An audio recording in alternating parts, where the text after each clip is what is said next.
Hey mga tropa, Scooter Kid na naman. Check nyo tong engine cover ng Mio Sporty natin. Apakaangas tropa oh.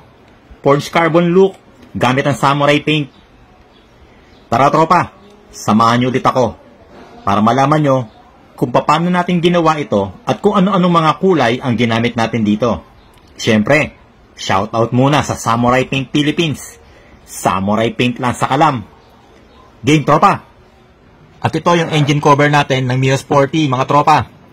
Brand new to, no? So, unang-una natin gagawin dito, sasabunin natin maigi to, mga tropa. Na sa ganon, sigurado tayo na walang maiiwan na langis or any other lubricant na pwedeng maka-apekto doon sa pagpipintura natin. Tapos, wet sanding tayo. Number 800 ang gagamitin natin na liha. And then, linis ulit. Saka natin babanlawan yan, patutuyuin. Tapos, magbubuga na tayo ng primer. Pinatuyo natin mabuti yan mga tropa. Ngayon magbubuga na tayo ng KTP plastic primer. Pagkatuyo ng plastic primer, binugaan ko rin to ng Surfacer UCH210. So ito yung primer gray mga tropa. Tapos itim naman. Gamit natin black 30109. At meron tayo dito paintbrush at saka itong SC silver gray. Ito ang susunod natin gagamitin mga tropa. So, yung SC Silver Gray, isasalin lang natin dito sa cup. I-spray ko lang to mga tropa. Ganito lang ginagawa ko pagka ginagamit ko yung samurai paint sa mga paintbrush. So, ayan mga tropa. Good to go na to. So, ang gagawin natin, pipintahan natin to ng mga straight lines lang mga tropa para magmukha naman siyang, alam mo yon, yung forged carbon na nakikita natin. Maraming klase mga forged carbon mga tropa. Merong mga gumagamit ng mga parang flakes, medyo malalaki. Meron naman yung mga hibla-hibla lang na carbon fiber. So, yun yung gagayahin natin. So, kung mapapansin nyo, guhit-guhit lang yan. Pupunuin natin to hanggang sa magmukha na siyang maganda. At kapag ka gumagawa kayo ng mga ganitong design, mga tropa, dapat hindi kayo maiinip. Walang shortcut dito, mga tropa. So, ibig sabihin, tsatsagain nyo lang. So, ito na, mga tropa, no? Halos puno na.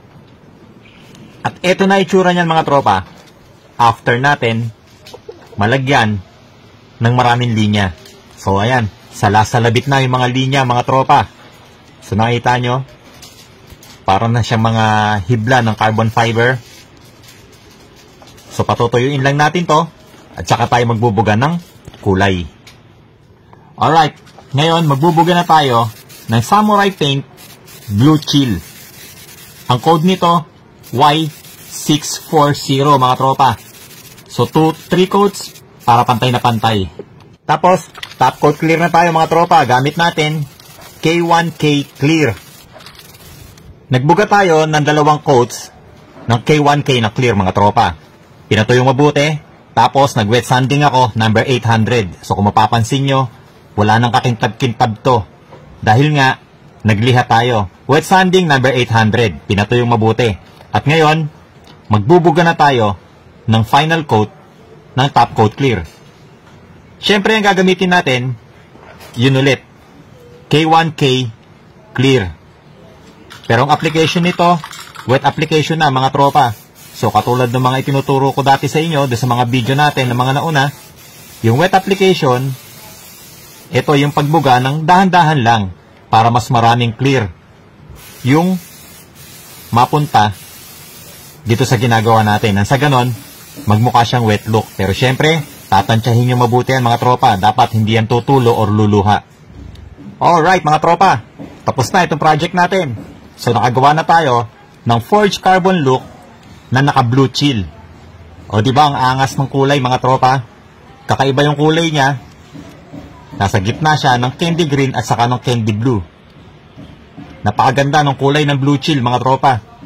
So highly recommended itong kulay na to, no? Napakaangas. So, ayan mga tropa. Sana nagustuhan nyo itong vlog na to. Sana nakakuha ulit kayo ng kaunting idea, kaunting kaalaman kung paano gumawa ng ganitong design at kulay. At syempre, maraming salamat sa lahat ng sumusuporta sa Scooter Kid. Maraming salamat sa suporta nyo mga tropa. Syempre, maraming salamat sa Samurai Paint Philippines. So, paano mga tropa? Kita-kits na naman tayo next video. Ride safe palagi. Peace!